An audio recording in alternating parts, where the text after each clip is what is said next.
형식적으로 쓴 거는 죄송합니다, 잘못했습니다, 그냥 한두 페이지에 딱 돼 있거든요. 진정성 있는 반성문 같은 경우는 구체적인 피해 학생과의 관계에 대해서 쓰기도 하고요. 그다음에 자신이 앞으로 어떤 행위를 하겠는지 이런 것들이 구체적으로 담겨 있습니다. 학생의 심정에 대해서 더 많이 담겨 있죠. 특히 영향을 미치는 분들은 이에요. 반성 여부나 합의 여부에 관련해서 감정적으로 잘 이해를 하시는 분들이거든요.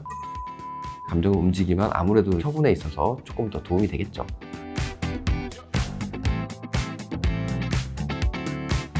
저번 시간 학교폭력위원회에 대해서 얘기 나눠봤는데, 이번에는 학교폭력 반성문과 탄원서에 대한 주제인데요. 학교폭력 반성문은 어떤 형식으로 쓰면 좀 좋을까요? 일단은 형식에는 특별한 제한은 없는 것 같아요. 개략적으로 반성문을 어떻게 써야 되고 탄원서를 어떻게 써야 되고 내용적인 측면은 좀 있겠죠. 예를 들어서 반성문이라고 하면 반성문 해놓고 내용 쓰고 날짜, 이름, 서명 날인. 탄원서도 이렇게 쓰면 되거든요. 어떤 내용에 대해서 반성을 하는지 여부를 쭉 써주면 될 것 같아요. 전체적으로 피해 학생에게 어떤 피해를 주었고 그 부분과 관련해서 어떻게 반성하고 있는지, 미래는 앞으로 어떻게 살 것인지, 이런 거를 생각하면 될 것 같아요. 그래서 형사사건에서 자백사건 같은 경우에는 이 사건 범행에 대해서 자백하고 인정하고 있으며 다시는 이러한 범행을 저지르지 않을 각오를 하고 있습니다 라고 얘기를 하고 있거든요. 그래서 반성문도 그런 취지로 좀 쓰면 되지 않을까요? 탄원서는 사실 탄원이라는 내용이요, 어떠한 행위를 해줄 것을 간절히 바란다, 이런 거거든요. 그런 탄원의 내용이 들어간 서류입니다. 탄원서를 쓰는 사람은 가해 학생의 부모, 가해 학생의 주변 사람들, 사람의 제한은 없습니다. 가해 학생이 선처를 받는 내용이 될 수도 있고, 아니면 가해 학생이 그 혐의 없음을 주장하면 그 주변인들이 이유에 대해서 쓸 수도 있고요. 나중에도 교화가 이루어질 수 있다고 하면 피해 학생의 입장에서는 처벌을 해주지 말아달라, 아니면 선처해달라, 그런 내용이 될 수도 있겠죠. 근데 만약에 합의가 되지 않았고 그 다음에 자기는 너무 억울하고 너무 힘들다, 그 부분을 가해 학생을 엄벌해달라, 이런 취지로 탄원서를 작성할 수도 있고, 피해 학생 측면에서는 피해 학생의 부모, 그 다음에 주변 사람들, 그렇게 될 수가 있겠죠. 탄원서를 쓰는 대상은 엄청 폭넓고요. 반성문을 쓰는 대상은 당연히 가해 학생이 되겠죠. 이 반성문과 탄원서는 어떤 단계에서 주로 쓰게 되나요? 그 시기는 상관이 없는 것 같아요. 예를 들어서 합의가 잘 됐을 경우에는 학교장 선에서 해결이 되는 경우도 있거든요. 합의가 된 탄원서는 가해자를 선처해달라는 내용이겠죠. 위원회 단계에서는 합의가 되면 이제 똑같은 내용이 들어가겠지만, 합의가 안 됐을 때는 이제 나는 반성한다, 나는 엄벌을 구한다, 뭐 이런 내용이니까 각각 들어갈 수도 있겠죠. 그 시기에 따라서 조금 다르기는 한데, 어쨌든 피해 학생의 입장의 경우에는 합의가 됐는지 되지 않았는지, 위원회 심사로 나갔는지 나가지 않는지에 따라서 좀 내용이 달라질 것 같고, 가해 학생 입장에서는 만약에 가해 행위를 인정하지 않는다면 굳이 반성문을 쓸 필요는 없겠죠. 근데 가해 행위를 인정한다면 제가 볼 때는 초장부터 쓰는 게 맞는 것 같아요. 이왕 쓸 거 학교장 선에서 쓰는 게 맞는 것 같고, 그 다음에 반성문도 한 번 쓰는 것보다는 여러 번 쓰는 게 아무래도 판단자들 입장에서는 진지하게 반성을 하고 있구나 하고 생각을 하겠죠. 반성문을 좀 잘 쓰면 학교폭력위원회 결과에 영향을 줄 수 있을까요? 특히 영향을 미치는 분들은 학부모 위원분들이에요. 반성 여부나 합의 여부에 관련해서 감정적으로 잘 이해를 하시는 분들이거든요. 경찰이나 학교 선생님이나 이제 변호사들도 학생을 키우는 부모라면 좀 더 이해를 할 수 있겠지만, 어쨌든 가장 그런 부분에서 이해를 하시는 분들은 학부모들인 것 같아요. 학부모님들의 감정을 움직이면 아무래도 처분에 있어서 조금 더 도움이 되겠죠. 진정성 있는 반성이 처분 완화에 미치는 사례가 있었나요, 혹시? 반성을 많이 하면 당연히 경한 처분을 받을 수 있죠. 왜냐면은 그전에도 말씀드렸다시피 이게 20점 만점으로 해가지고 처분 여부가 결정이 되지 않습니까? 반성 정도가 4점이거든요. 그래서 진지한 반성을 하게 된다면 거기에 점수가 많이 깎여요. 그만큼 더 경한 처분을 받는다고 생각하시면 됩니다. 가해자 부모도 반성문을 좀 쓸 수가 있나요? 가해 부모 입장에서 일반적으로 탄원서를 많이 쓰는 것 같고요. 반성문을 쓰는 것도 하나의 좋은 방법일 것 같아요. 이 사건에 대해서 이러한 사정이 있으니까 선처해달라, 이런 식으로 탄원서 형식으로 써도 되고, 피해자한테 미안하게 생각하고 앞으로는 어떻게 키우겠다, 아니면 내가 정말 반성한다, 이런 취지로 반성문을 써도 되고, 그 형식에는 특별히 제한은 없는 것 같습니다. 피해자 쪽에서 탄원서를 제출하면 어떤 효과가 좀 있나요? 두 가지 형태의 탄원서가 될 텐데요. 피해자 측은 피해자뿐만 아니라 여러 피해자의 지인이라든지 부모라든지 피해자 친구가 될 수도 있고요. 일단 첫 번째로 선처를 바라는 탄원서가 제출이 됐을 경우에는 확실히 도움이 됩니다. 왜냐하면 학교 폭력의 처분 수위를 결정하는 점수 항목의 화해 정도의 점수가 낮아지거든요. 그렇기 때문에 아무래도 조금 더 경한 처분을 받을 수 있고요. 엄벌을 구하는 탄원서를 제출할 경우에는 화해 정도에 있어서는 최고점에 가까운 높은 점수를 받을 수밖에 없겠죠. 물론 가해 학생이 혐의가 없다 하면은 이 탄원서들은 특별히 의미는 없겠지만, 혐의가 있는 선에서 전제로 해서 관련해서 얘기를 하면 가해 학생의 처분 여부에 큰 영향을 미칠 수 있습니다. 변호사님이 보시기에 형식적인 반성문과 진정성 있는 반성문은 다르다고 좀 판단하실까요?